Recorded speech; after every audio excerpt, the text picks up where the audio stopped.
नहीं नहीं, आपको देंगे ना मौका। So thank you very much, sir. Thank you for giving me this opportunity to make my opening remarks regarding the white paper. This is a white paper on the Indian economy and its impact on the lives of the people of India.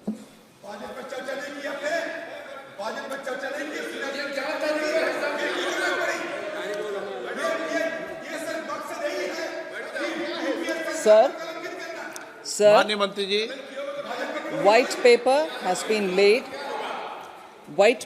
been laid on the table by a government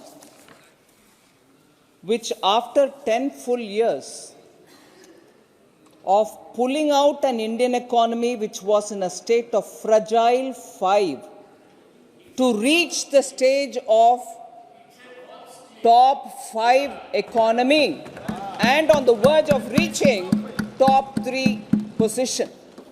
It is a statement laid with responsibility so that the records of the Lok Sabha and the Rajya Sabha have the factual information on the economy.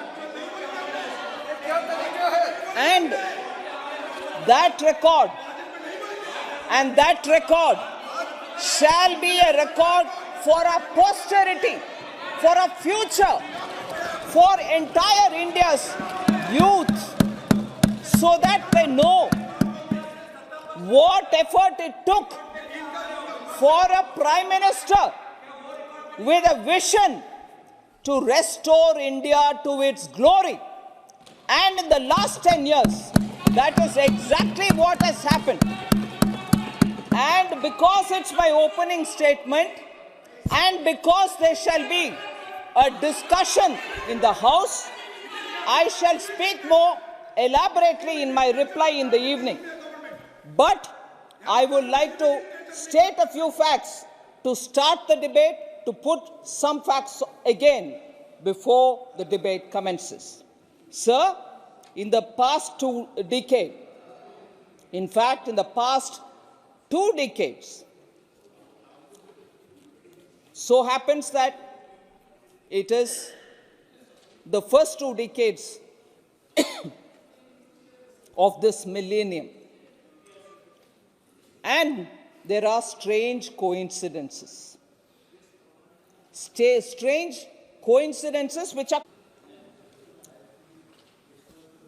they are stark stories of how, when you have a crisis, and how a government with a feeling of the nation will have to pull the economy up in spite of it getting affected by such a stark, very difficult, challenging crisis.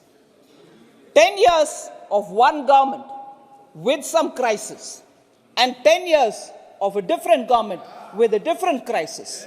The comparison shown in this white paper clearly says how, if the government handles it with true sincerity, transparency, and putting the nation first, the results are there for everybody to see.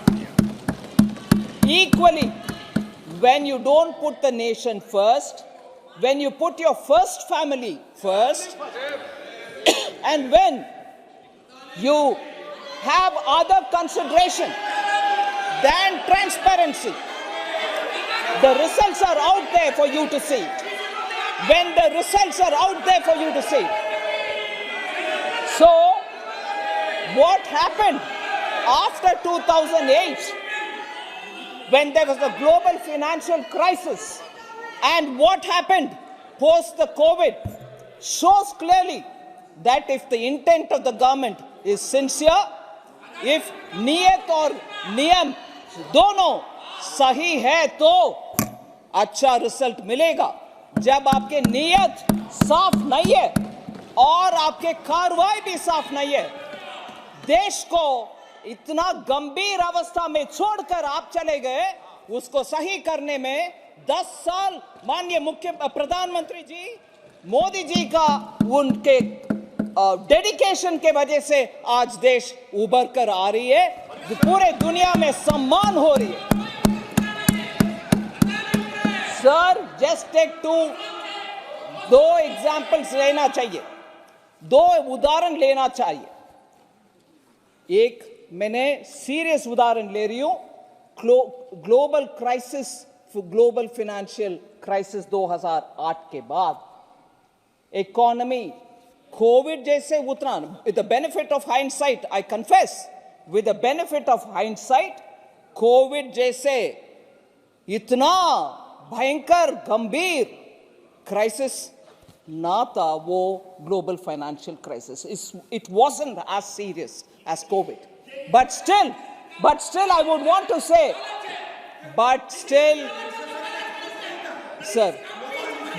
I want to say that it was a crisis and a government should have handled it with sincerity, transparency. They started something, they ended up in something else. I want to believe. Sir, this kind of a running commentary doesn't help anybody. If they have the courage that they've done a good work, they should listen and confront. If they have the courage, they should listen and reply. If they have the courage, they should listen to what I'm saying and respond. They don't want to listen. उनको सुनने में क्षमता नहीं है, सुनने का ताकत नहीं है, इसीलिए ऐसे बात नहीं करने दे रहे. फिर भी मैं छोड़ूंगी नहीं, मैं बात करूंगी. सर, ग्लोबल फाइनेंशियल क्राइसिस को हैंडल ना कर सका, आजकल लेक्चर दे रहे हैं कि कैसे हैंडल करना है. मैं बोल रही हूं सर, ग्लोबल फाइनेंशियल क्राइसिस उस समय भारत के इंटरेस्ट को प्रोटेक्ट करने के लिए क्या क्या करना चाहिए वो कुछ नहीं कहा, कुछ नहीं किया, मगर उसके बाद भी स्कैंडल के ऊपर स्कैंडल चलते रहे और उससे देश को ऐसे गंभीर अवस्था में खड़े रख के चले गए. भगवान जाने अगर वो कंटिन्यू करते इस देश का हालत आज क्या होता. Sir, that is one story of global financial crisis के बाद सरकार ने भारत देश को कैसे बचाया. नहीं बचाया, मगर कोविड के बाद माननीय मोदी जी ने इस देश का कैसे संभाला, वैक्सीन सबको मुफ्त में दिला दिया और देश को प्रोटेक्ट किया, वो कैसे हुआ.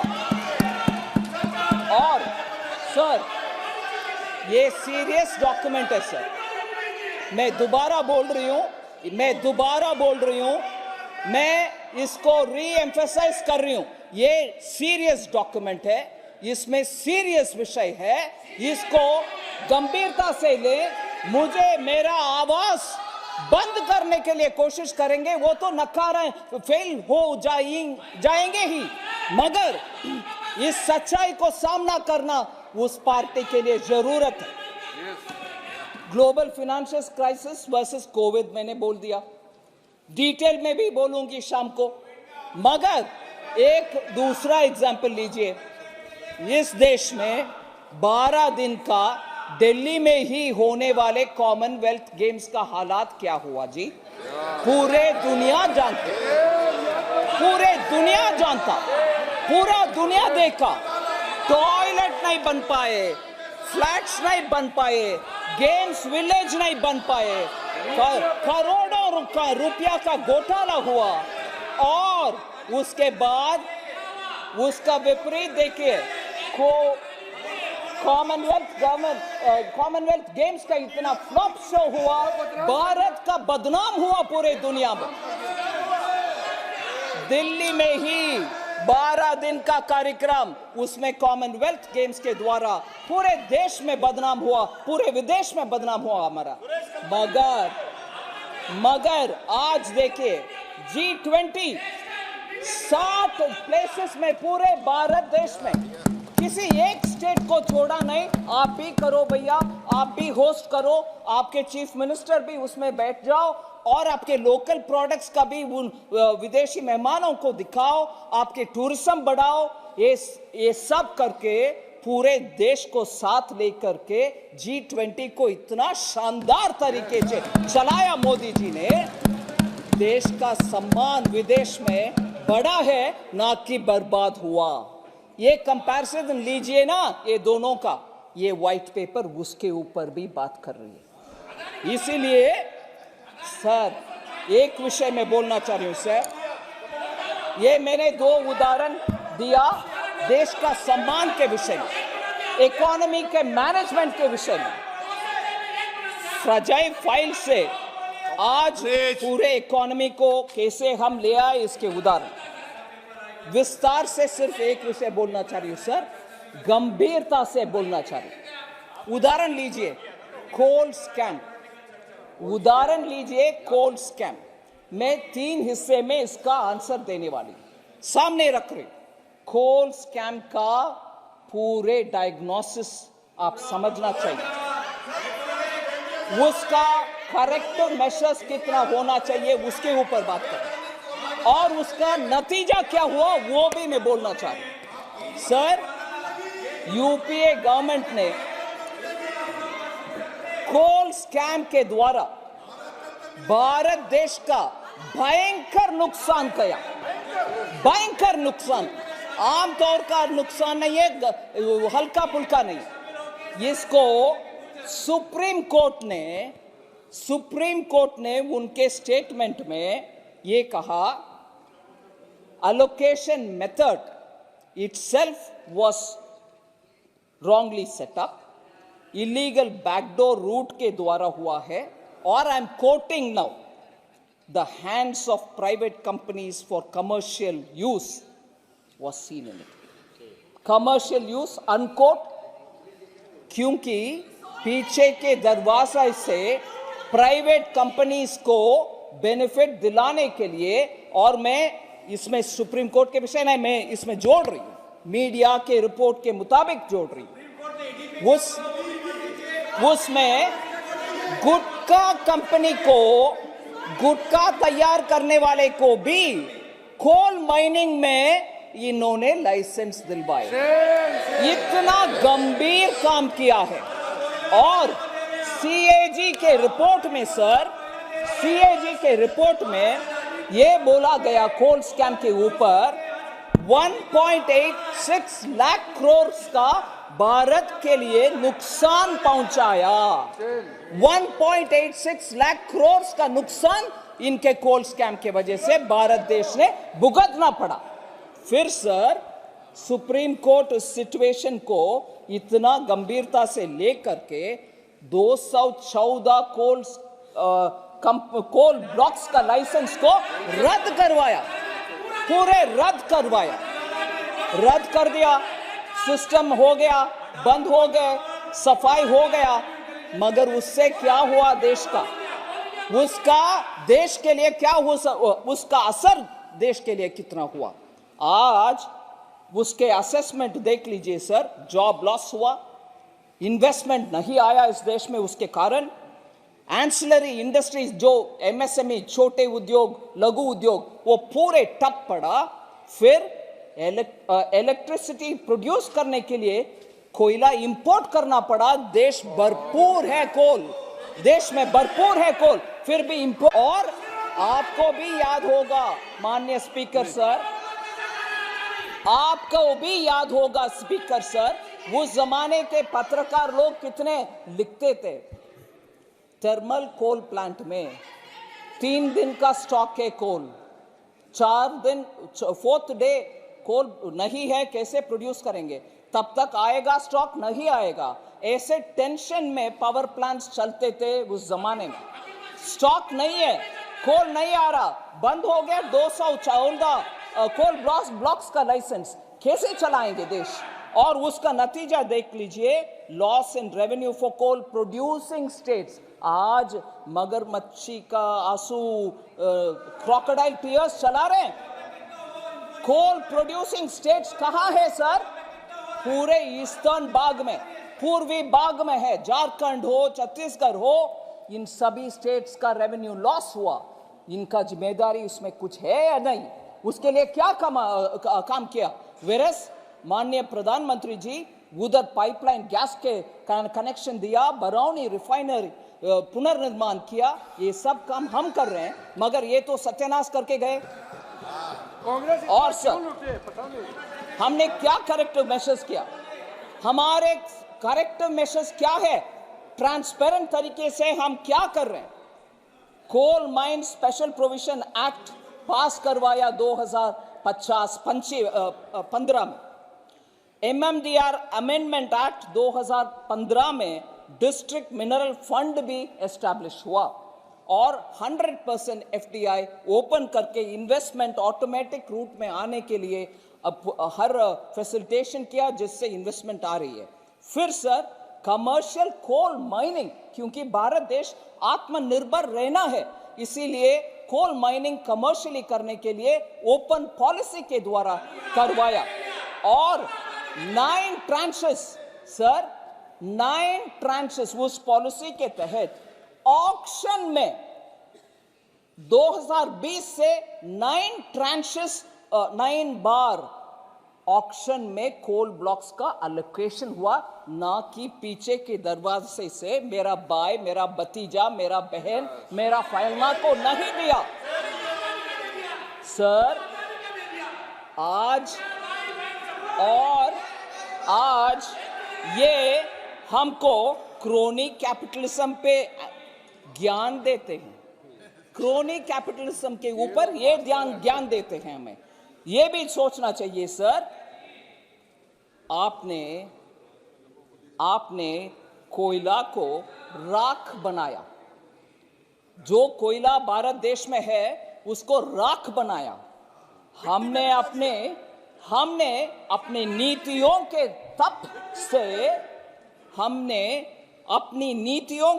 तप से कोयले को हीरा बना दिया।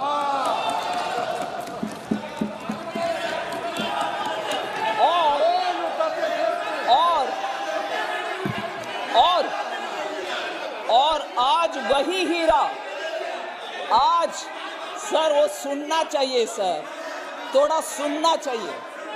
सुनिए, मैं इंग्लिश में भी बोल रही हूँ, हिंदी में भी बोल रही हूँ। सुनिए, वो आपको अच्छा होगा। सुनिए, मेरा हिंदी भी एंटरटेनिंग है, थोड़ा सुनो।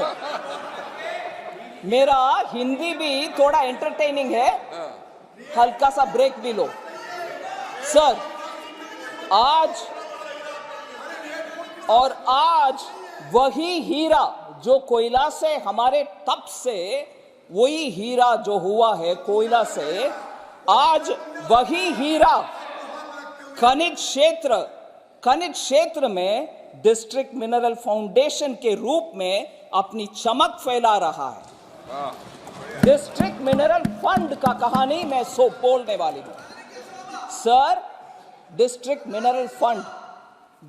मिनरल फंड जो हमारे कानून से एस्टैब्लिश हुआ और पहले कोई सोचा नहीं था उसके ऊपर। डिस्ट्रिक्ट मिनरल फंड से 84,900 करोड़ कलेक्शन हुआ है सभी स्टेट्स में, केंद्र सरकार का नहीं, सभी स्टेट्स में। डिस्ट्रिक्ट में रहता है वो, और उसके कारण बहुत सारे एस्पिरेशनल डिस्ट्रिक्ट्स भी और ब्लॉक्स भी उसके कारण आज बेहतरी और बेटर टाइम्स देख रहे हैं। डिस्ट्रिक्ट मिनरल फंड का कलेक्शन का जानकारी मैं देना चाहती हूं सर, क्योंकि हमारे सरकार के द्वारा हुआ है वो पब्लिक के लिए हुआ, आम जनता के लिए हुआ, आदिवासी वनवासी क्षेत्र में हुआ, उस जनता को उससे फायदा हो रही है, इसीलिए मैं बोल रही हूं। छत्तीसगढ़ में 12,000 crore DMF district mineral fund का कलेक्शन हुआ है। झारखंड में 11,600 करोड़ का कलेक्शन हुआ है। कर्नाटका में जहां पैसा नहीं जाता है हमारे यहां से, कर्नाटका में, राजस्थान में 8,730 करोड़ का कलेक्शन हुआ है, और मेघालय जैसे नॉर्थ ईस्टर्न स्टेट में 90 करोड़ का कलेक्शन भी हुआ है। डिस्ट्रिक्ट सर माइक अभी ठीक है। डिस्ट्रिक्ट मिनरल फंड का माननीय वित्त मंत्री जी अपना विचार रखें, आप अपना विचार रखें, देश तय करेगा माननीय वित्त मंत्री जी। Thank you sir.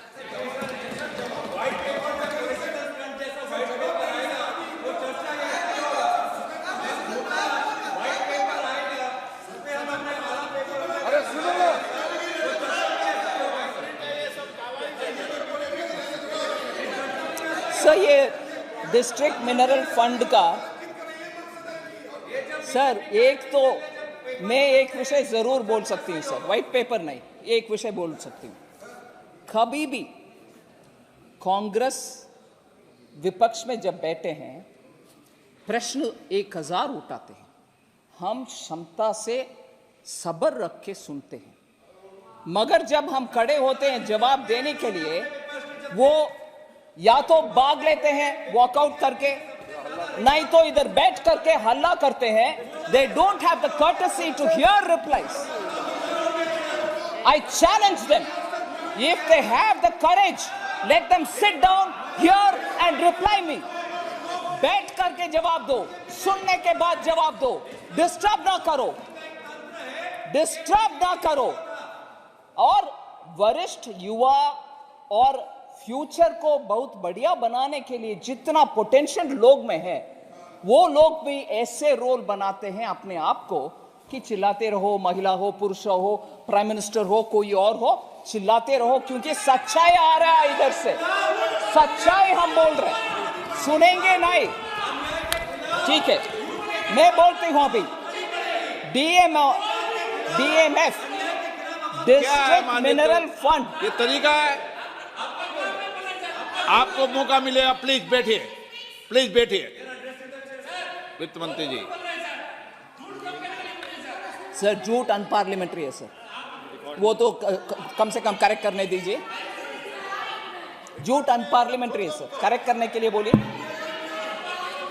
Sir district mineral fund इतना कलेक्शन के बारे में मैंने बोला, छत्तीसगढ़ में 12,000 करोड़, झारखंड में 11,600 करोड़, कर्नाटक में 4,467 crore, Orissa 24,600 crore, Rajasthan 8,730 crore, Meghalaya 90 crore.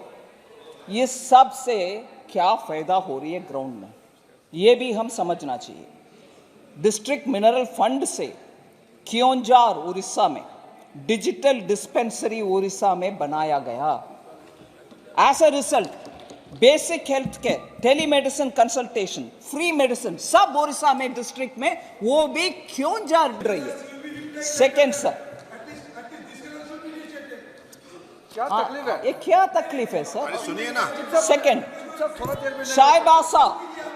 Chaibasa model anganwadi centre construction DMF के फंड से हुआ और उसको माल न्यूट्रिशन एड्रेस करने के लिए वेस्ट सिंहभूम डिस्ट्रिक्ट में बढ़िया काम हो रही है डिस्ट्रिक्ट मिनरल फंड के पैसा से। तीसरी, financial year, current financial year में डोमेस्टिक कोल प्रोडक्शन के विषय हम समझना चाहिए।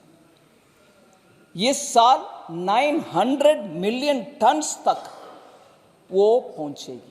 Highest ever coal production Bharat देश में इस साल होने वाला है। नहीं, आई एम कमिंग, 900 मिलियन तक पहुंच रही है। आने वाले साल में वो 1 बिलियन तक पहुंच रही है।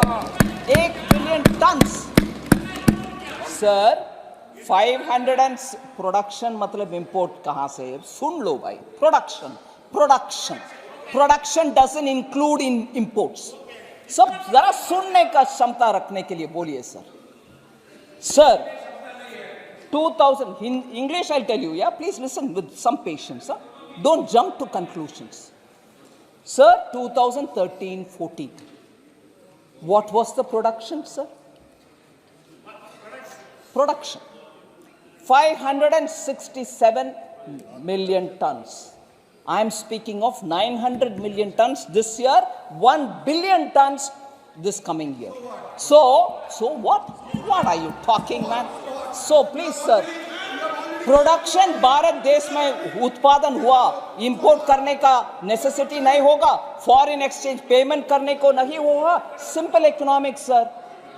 Oh my इसको God, समझ में नहीं आया, सर। थोड़ा सुन लो ना ध्यान से। Public sector undertaking, public sector undertaking कभी भी बोलते हैं ए प्राइवेट का इतना प्रोत्साहन दे रही हो, इनके पॉलिसी के द्वारा पब्लिक सेक्टर भी बेनिफिट नहीं पहुंचा।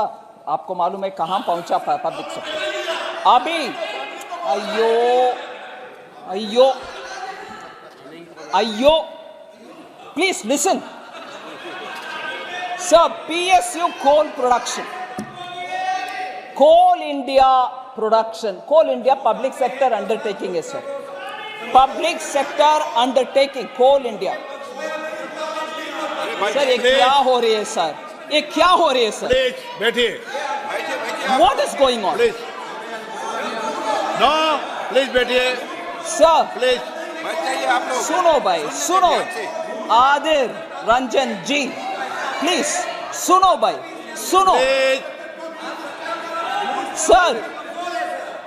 पब्लिक सेक्टर अंडरटेकिंग कोल इंडिया लिमिटेड 2013-14 में से लेकर के 2013-14 से लेकर के आज तक और 22-23 तक कैपिटल एक्सपेंडिचर उनके द्वारा जो हुआ 4.3 टाइम्स हुआ है उससे पहले के जमाने से तुलने में।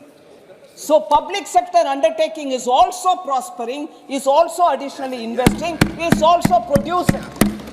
ये जितना भी चल रहा है प्राइवेट सेक्टर के ऊपर सर, ये झूठ क्या है सर? पार्लियामेंट्री है क्या? Please remove that, remove, expense करिए। ये झूठ क्या चीज है sir? I go to the next sir. आप लोग दूसरा एक और एग्जाम्पल करती हूं सर। इनको सह नहीं पा रहे हैं कि इतना सच्चाई आ रही है उनके सर, और उनके पूर्व अध्यक्ष भी बैठे हैं, उनको इंप्रेस करना है। मैडम हम डिफेंड कर रहे हैं हमारी पार्टी को, गलत बयान दे रहे हैं, झूठ उपयोग यही कर किया बोलते हैं। मगर मैं बोलती हूं 3 उदाहरण। स्टेट बैंक ऑफ इंडिया का 1976 में श्री R.K. तलवार जी होते थे एक चेयरमैन, बहुत बड़ा रिस्पेक्टेड चेयरमैन था बैंक में, ठीक है सर। वो उनके इमरजेंसी के टाइम में क्योंकि उनके पसंदीदा एक पार्टी को लोन नहीं दिया, उसके कारण उनको सीबीआई के द्वारा इतना सताए।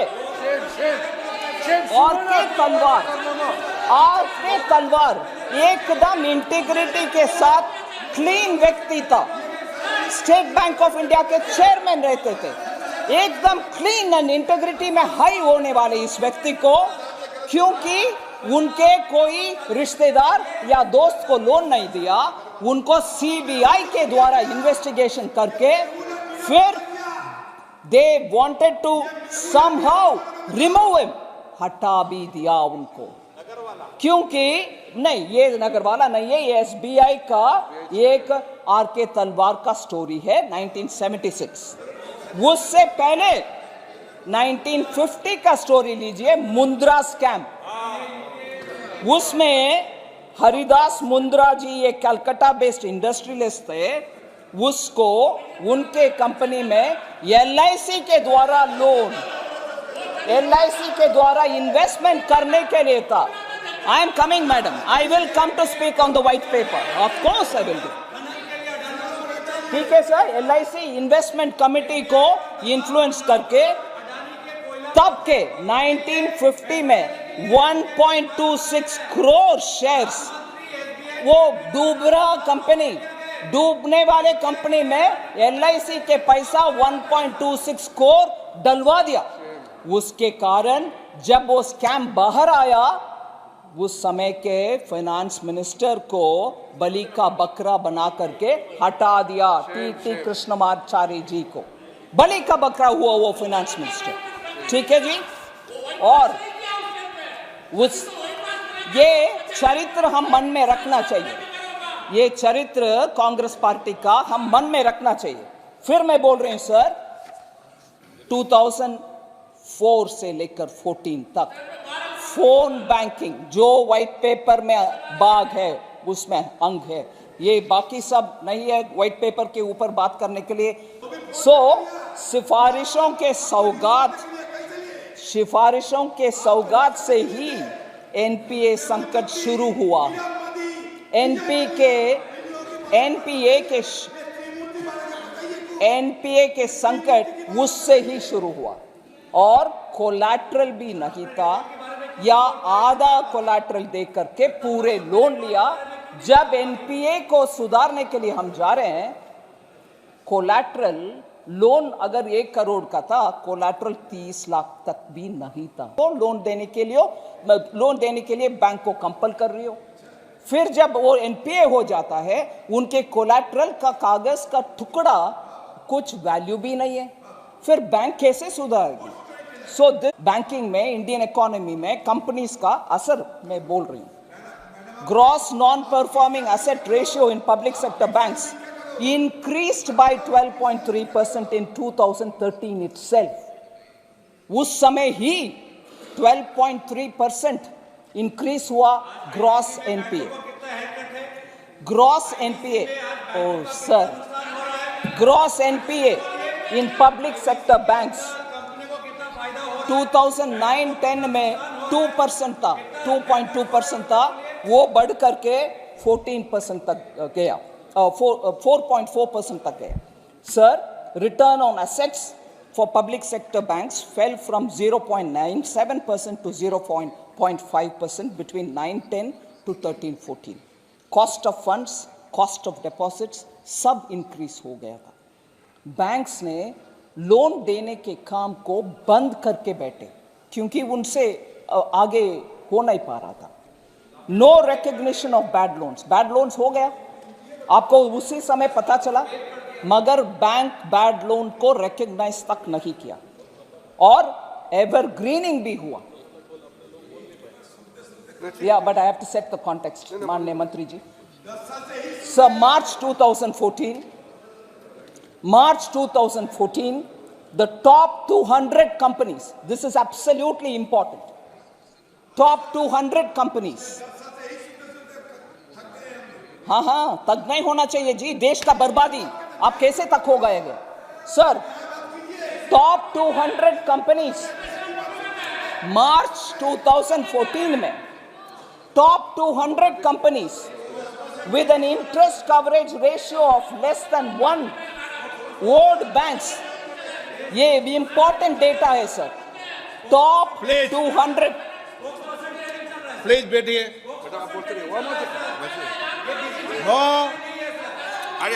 टॉप 200 कंपनीज, ये तरीका ठीक नहीं है।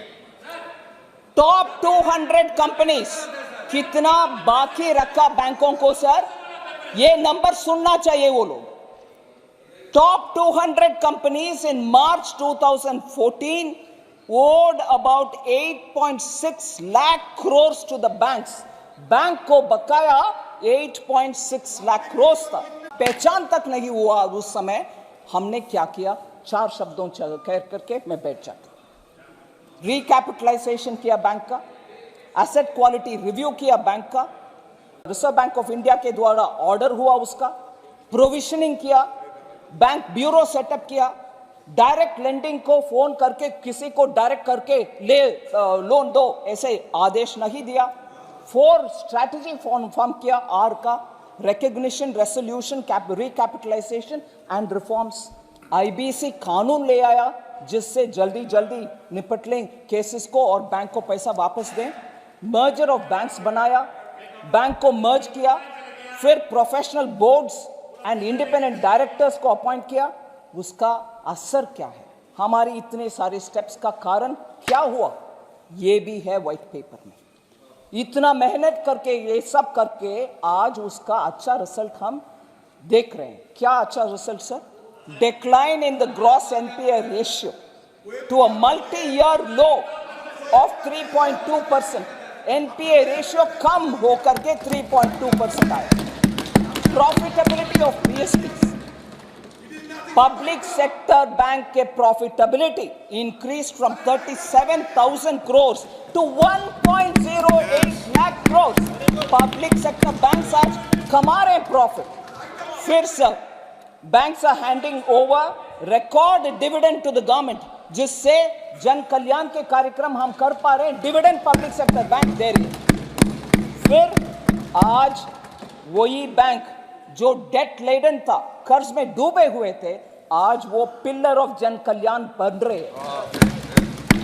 Consolidated balance sheet of scheduled commercial banks not inclusive of RRB 12% grow हुआ है in the year 2023, highest in 9 years.